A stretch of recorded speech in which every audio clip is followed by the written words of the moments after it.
Police സേനയെ criminal വൽക്കരിച്ച കേരളത്തിൻ്റെ ആഭ്യന്തരമന്ത്രി എന്ന നിലയിൽ മുഖ്യമന്ത്രി പിണറായി വിജയൻ രാജിവെക്കുക എന്നുള്ള ആവശ്യം ശക്തമാകുകയാണ്.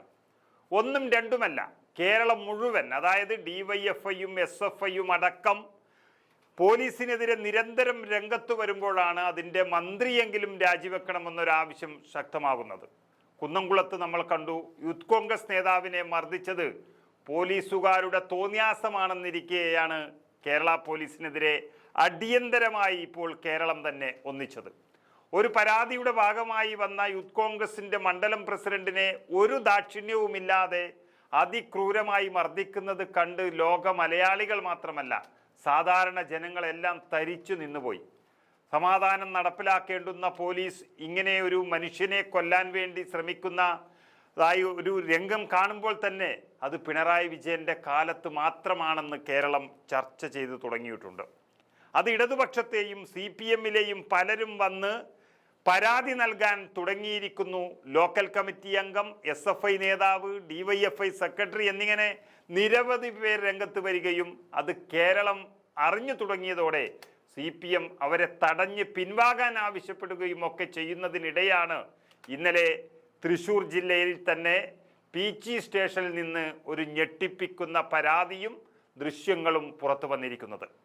അതായത് 2023 മെയ് 24 പീച്ചി SI ആയിരുന്ന PM രതീഷ് തൃശ്ശൂർ പട്ടിക്കാട്ടെ ലാലീസ് ഹോട്ടൽ മാനേജർ KP ഔസേപ്പിനെയും അദ്ദേഹത്തിൻ്റെ മകനെയും അതിക്രൂരമായി മർദ്ദിക്കുന്ന രംഗമാണ് ഇന്നലെ പുറത്തു വന്നിരിക്കുന്നത്.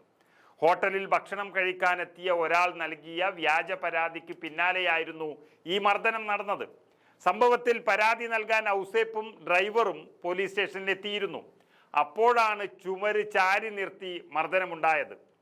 SI ഫ്ലാസ്ക് കൊണ്ട് തല്ലാൻ ശ്രമിച്ചുവെന്നും അതിനുശേഷം മുഖത്തടിച്ചു, ഇത് ചോദിക്കാൻ ചെന്ന തൻ്റെ മകനെയും ലോക്കപ്പിലിട്ട് മർദ്ദിച്ചു എന്നും ഔസേപ്പ് അന്ന് തന്നെ പരാതി പറഞ്ഞിരുന്നു. ഇന്നലെ ചാനലിന് മുന്നിൽ വന്നും അദ്ദേഹം പറഞ്ഞു. ശരിക്കും SIയും വ്യാജ പരാതിക്കാരനും തമ്മിലുള്ള ഒരു അഡ്ജസ്റ്റ്മെൻറ്റിൽ ഉണ്ടാക്കിയ ഒരു പണം തട്ടിപ്പിനുള്ള ആസൂത്രണം നടത്തുകയായിരുന്നു ഇത് എന്നാണ് വ്യക്തമാകുന്നത്. ജീവനക്കാരെയും മകനെയും ലോക്കപ്പിലാക്കി മാനേജറെ സമ്മർദ്ദത്തിലാക്കുകയാണ് SIയുടെയും വ്യാജ പരാതിക്കാരൻ്റെയും ലക്ഷ്യം. ഹോട്ടലിലെ ഭക്ഷണം മോശമാണെന്ന് പരാതി പറഞ്ഞ ദിനേശൻ എന്നയാൾക്ക് പണം നൽകിയില്ല എങ്കിൽ വധശ്രമത്തിനും പോക്സോയും ചുമത്തി ജാമ്യം കിട്ടാത്ത തരത്തിൽ ജയിലിലടക്കുമെന്നും അതൊഴിവാക്കാൻ വേണ്ടി പണം നൽകി സെറ്റിൽമെൻറ്റ് നടത്തണമെന്നുമാണ് SI ആവശ്യപ്പെട്ടത്. അത് ഇന്നലെ മാനേജർ വെളിപ്പെടുത്തുകയും ചെയ്തിരിക്കുന്നു. പിന്നീട് പിണറായിയുടെ പോലീസ് തന്നെ നേരിട്ട് പോയി, അതായത് SI തന്നെ നേരിട്ട് പോയി ഈ കൈക്കൂലി പണം കൈപ്പറ്റിയതിൻ്റെ ദൃശ്യങ്ങളും മുഴുവനും പുറത്തു വന്നിരിക്കുന്നു.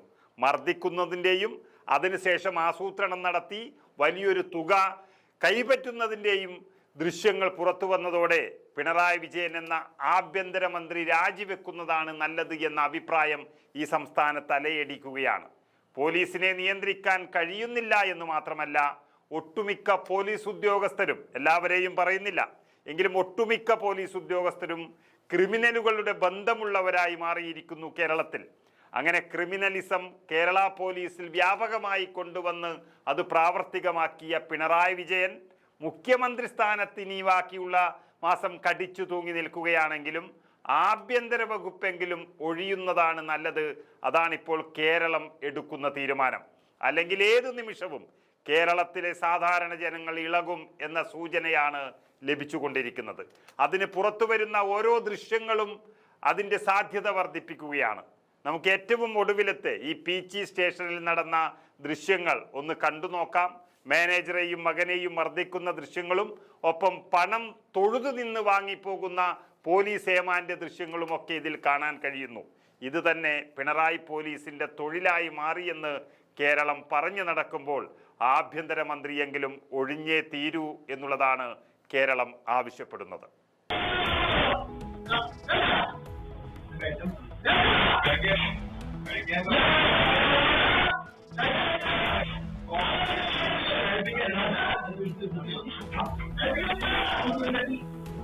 കഴിപ്പിക്കാൻ